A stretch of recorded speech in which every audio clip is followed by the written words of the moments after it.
C'est Ève qui vous a demandé de l'aide. Oui, Ève nous a contacté parce que Chantal, sa mère, voulait reposer avec ses chiens qu'elle a fait enterrer dans un cimetière animalier. Donc l'ancienne propriétaire du cimetière animalier lui avait dit qu'il n'y aurait pas de problème, mais les propriétaires ont changé et eux refusent au nom de la loi. Alors je ne vous cache pas qu'on a été plutôt surpris au départ par cette demande et puis on s'est rendu compte que ce n'était pas du tout anecdotique. Depuis plusieurs années, le nombre de demandes d'inhumation avec les cendres d'un animal de compagnie explose. Et d'ailleurs, il y a 20 000 personnes qui ont signé une pétition pour Chantal, surtout qu'elle avait tout mis en œuvre pour que ses dernières volontés soient exécutées.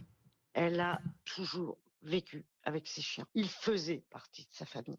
Elle désirait être avec eux.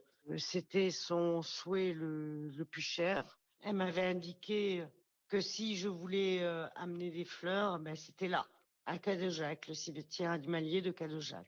Donc elle avait tout préparé, elle s'est avait fait tout avoir. prévu. Qu'est-ce qui s'est passé? En tout cas, tout le monde lui avait fait croire que ce serait possible, qu'il n'y aurait pas de problème, qu'elle pourrait reposer avec ses animaux à condition d'être incinérée. D'ailleurs, il y a d'autres cendres humaines dans ce cimetière. Sophie est une amie de Chantal. Je suis en colère contre le cimetière de Cadejac parce qu'il faut savoir que cette dame, quand même, elle a eu des autorisations écrites, elle a eu des contrats signés de la part des pompes funèbres et du cimetière animalier. Si Madame Gazaigne, on lui avait dit qu'elle ne pourrait pas aller avec ses compagnons, jamais elle ne se serait fait incinérer. Mais Marie, quelle est la loi? Est-ce que c'est illégal en France d'être enterré avec ses animaux? En tout cas, c'est interdit de mettre des cendres d'animaux dans un cimetière humain, mais un cimetière animalier, c'est un lieu privé. Charles, ça le fait sourire, mais c'est un vrai, sujet anecdotique. Un cimetière animalier, c'est un lieu privé, donc non anecdotique. La préfecture pourrait donc accorder une dérogation, comme le permet le Code des collectivités. Et d'ailleurs, les propriétaires du cimetière assurent qu'ils seraient prêts à le faire s'ils avaient le feu vert de la préfecture. Si la préfecture nous donne l'autorisation de procéder à cette opération, notre souhait étant de satisfaire les besoins des familles, nous le ferions. Alors, que dit la préfecture, Marie? Alors, pour la préfecture, pas question d'accéder à la demande de Chantal. Une décision incompréhensible pour Loïc Dombreval. Ce député engagé contre la maltraitance animale veut carrément faire évoluer la loi.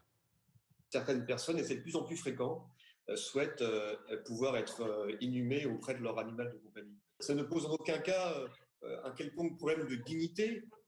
Ça ne pose non plus en aucun cas aucun problème sanitaire. Je vais déposer une proposition de loi. C'est quelque chose qui me semble extrêmement consensuel au fond.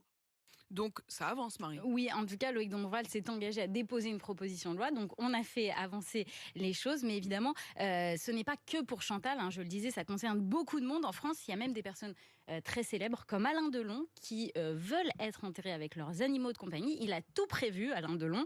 Et d'ailleurs, lui a obtenu les autorisations de la préfecture pour être inhumé avec ses chiens dans sa propriété de Douchy. Il n'y a aucune raison qu'Alain Delon parce que c'est dans sa propriété, mais quelque part, c'est sa propriété privée, mais quelque part, un cimetière animalier, c'est un lieu privé, donc pourquoi pas accéder à la demande de Chantal. L'enquête de Marie Dupin, comme les amis de Chantal, n'hésitez pas, vous écrivez à Marie à l'adresse rmcpourvous@rmc.fr et Marie remonte le fil et ce matin c'était aussi avec Benoît Ballet.